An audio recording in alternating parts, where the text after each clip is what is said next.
Welcome back, everyone. We've made it to day 21 of our journey, and today we are getting into something absolutely fundamental.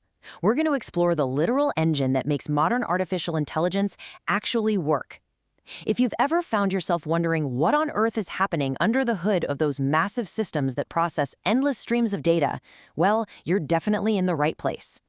Okay, let's dive into this. We'll start with the AI number problem, then meet our hero, NumPy.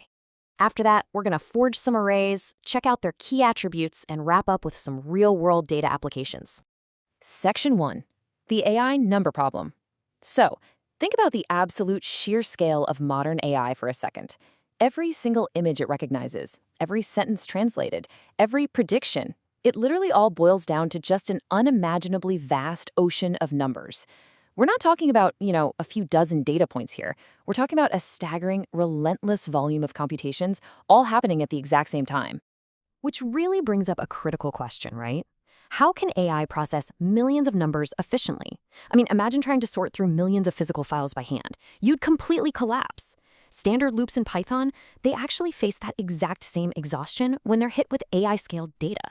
They lag, they chew up way too much memory, and honestly, they just end up crashing the system. We desperately need a way to handle massive data smoothly. Section 2. Meet your hero, NumPy. When the data gets way too heavy and standard tools just start buckling under the pressure, NumPy swoops in. It stands for Numerical Python, and it is Python's premier numerical computing library. Basically, it's the absolute backbone for processing numbers. Without it, the incredibly complex math required for AI would just be way too slow and totally impractical.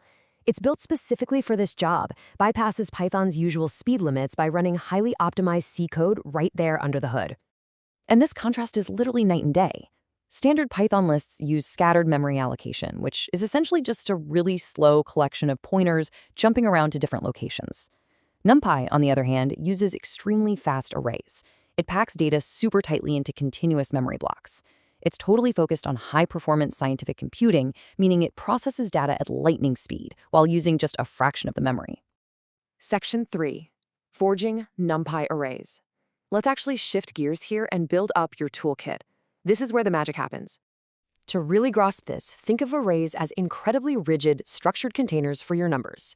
You have 1D arrays, which are basically just math vectors, like a simple list. Then, when you scale up, you get 2D arrays. These act as matrices that function kind of like a highly efficient spreadsheet grid, with rows and columns. And that grid structure?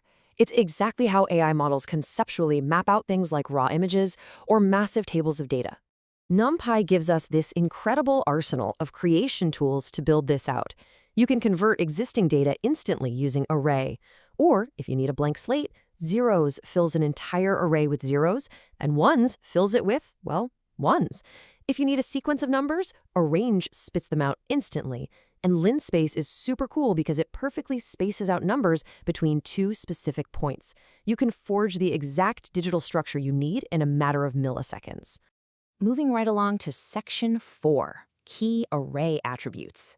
Now, what's really interesting about this is that once you've forged your data, you can't just blindly throw it at an algorithm. You have to inspect it. These simple attributes act as your direct quality control. By checking shape, you instantly know your array's exact dimensions, the exact rows and columns. Size tells you the total number of elements in there, while ndim confirms your number of dimensions. And absolutely crucially, dtype reveals the precise data type of those elements. Checking these things guarantees memory efficiency and makes totally sure your AI model doesn't crash just because it got the wrong shape of data. Finally, Section 5, Real-World Data Applications.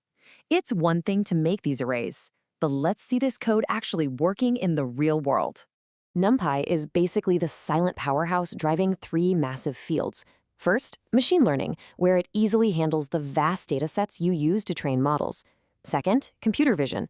Those 2D and 3D arrays we talked about, they actually represent the literal pixels of images being analyzed. And third, data science, where NumPy provides the rapid numerical analysis you need to extract actual meaning from total data chaos. Every single time an AI recognizes a face or predicts a trend, it's NumPy crunching the numbers beneath the surface. So the crucial point is that you definitely don't need a massive supercomputer to start applying this today. Take our mini project spotlight, student marks analysis. By just taking a standard data set of student grades and dropping them into a NumPy array, you can instantly calculate averages, pinpoint the highest scores, and spot performance trends.